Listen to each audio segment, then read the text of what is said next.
আজকে কিন্তু আমরা চলে এসেছি সিলেটের আরও একটি দর্শনীয় স্থান দেখার জন্য। তো এই স্থানটিকে কে চিনেন অবশ্যই কমেন্ট করে জানাবেন। আর আমার কাছে কিন্তু এই জায়গাটি অসম্ভব ভালো লাগছে। সিলেটের মধ্যে কিন্তু অসাধারণ মানে জায়গাগুলা আমি আজকে ভিজিট করলাম। তো এই জায়গাগুলো আসলে দেখার অনেক আগ্রহ ছিল, তো ফাইনালি আসলে দেখার জন্য চলে আসলাম। তো বলেন তো আমি কোথায় আসছি। তো হ্যালো এভরিওয়ান, আসসালামু আলাইকুম। যেখান থেকে আমার ভিডিওটি দেখছেন আশা করি আপনারা অনেক ভালো আছেন। আলহামদুলিল্লাহ, আল্লাহর রহমতে আমি বেশ ভালো আছি।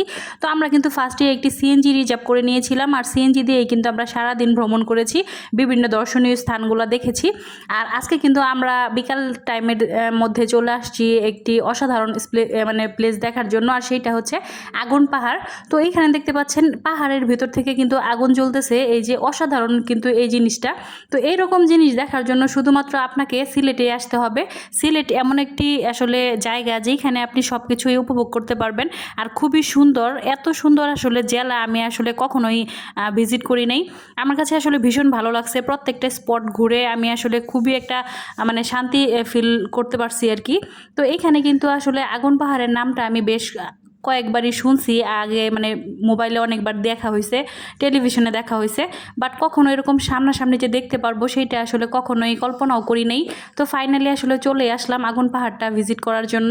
তো এইখানে এসে কিন্তু আমি একদমই অবাক হয়ে গিয়েছি যে মানে দেশলাই দিয়ে যখন ওনারা মানে এই পাহাড়ের দিকে আগুনটা ছড়িয়ে দিচ্ছিল তখনই কিন্তু দাউ দাউ করে আগুন জ্বলতেছিল। তো আমি আসলে পুরো অবাক হয়ে গিয়েছিলাম। তো পরবর্তীতে জানতে পারলাম এইটা নাকি গ্যাসের খনি আছে এইখানে, মানে এই পাহাড়ের নিচেই নাকি গ্যাসের খনি, যার কারণে আসলে এখান থেকে গ্যাস বের হয়। আর এখানে আপনারা মানে আগুন দিলেই আসলে আগুন দাও দাও করে জ্বলে ওঠে। তো এলাকার স্থানীয় ছেলে পেলে আমাদের সাথে আলাপ করতেছিল, আর ওরা বলতেছিল যে এখান থেকে নাকি ওরা অনেক অনেক গ্যাস পাইছে। তো এই মানে গ্যাসের খনি আর কি বলতে পারেন। তো এইটাকে আসলে সকলেই আগুন পাহাড় নামেই চিনে। তো আমি আসলে ফার্স্টে ভাবছিলাম যে এখানে মনে হয় আধ্যাত্মিক কিছু আছে, যার কারণে এখানে আগুন জ্বলে ওঠে। তো পরবর্তীতে দেখলাম যে না, আসলেই এখান থেকে গ্যাসের একটা স্মেল বের হইতেছিল। আর দেখতে পাচ্ছেন ওই যে আগুন জ্বলতেছে পাহাড়ের যে গুহাগুলা ছোট ছোট, সেগুলার ভিতর থেকে আর কি। তো আমি আসলে প্রত্যেকটা জায়গায় জায়গায় আগুন ধরাইতেছিল, আগুন ধরায় ধরায় দেখাইতেছিল যে দেখেন এখানে কিন্তু আগুন জ্বলতেছে। তো আমি আসলে পুরাই শকড হয়ে গিয়েছি যে আসলে তো কি সুন্দর আগুন জ্বলতেছে। তো এই যে ছেলেটাকে দেখতে পাচ্ছেন ওই কিন্তু লোকাল, তো ওই কিন্তু আমাদেরকে দেখাচ্ছিল প্রত্যেকটা স্পট ঘুরে ঘুরে, আর প্রত্যেকটা জায়গায় কিন্তু আগুন জ্বলতেছিল। তো এগুলা কিন্তু ভালোই লাগলো দেখে আমার কাছে। তো তারপরে কিন্তু ছেলের সাথে অনেক আলাপ টালাপ করলাম। তো স্থানীয় লোকালদের সাথে আসলে কথা বলে অনেক ভালোই লাগলো, ওরা অনেক আন্তরিক। আর আপনারা কিন্তু সবসময় যে কোনো জায়গায় ভ্রমণ করেন না কেন, স্থানীয়দের পরামর্শ নেবেন, আর তাদের মাধ্যমে কিন্তু আপনারা অনেক কিছু জানতে পারবেন, দেখতে পারবেন। আর তাদের সাথে সবসময় আন্তরিক একটা সম্পর্ক গড়ে তুলতে হবে।